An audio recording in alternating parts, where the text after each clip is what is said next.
লইয়া বয়ে বইয়া খা। এইগুলা কথা কইন গেলি গা, এগুলা কিন্তু বালা পাই না। এটা মাটির চাক্কা। ও মাইরা আছে, তোর আইলাঙ্গা মাইরা আছে। ইমাম সাহ ৫-৬ হাজার টাকা মাসে বেতন ভাইয়া, খাইনো বালা, পোশাক পাতিও পরুন বালা, অবৈধ ব্যবসা আছে নাহি? আস্তাগফিরুল্লাহ, তওবা তওবা। ভাই এগুলা কি কইতাছুন? অবৈধ ব্যবসা করতাম কে? তাহলে এত কম টাকা বেতন পাইয়া এত ভালো মতন চলতেছুন কেমনে? আরে ভাই, আমরা যারা হুজুরা আছি, আমরা সব সময় ওই আল্লাহ তাআলার শুকরিয়া আদায় করি। আমরা যদি মাছ গুস্তু নাও খায়ার পাই, কোনো প্রকাশ করি না।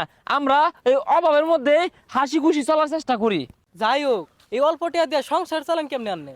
আমরা সব সময় অল্প অল্প খরচ করার চেষ্টা করি, আর সব সময় আমরা আল্লাহ তাআলা শুকরিয়া আদায় করি, কোনো প্রকাশ করি না। এই অল্প টাকা দিয়ে আমরা অনেক ভালো আছি। আর তাছাড়া আমগর যে ইনকামটা, এটার মধ্যে বরকত বেশি, ওই লেগে আমরা চলবার পাই। ও হানার মুন্সি মৌলানা গুলা, বেগ গুলা বদমাস,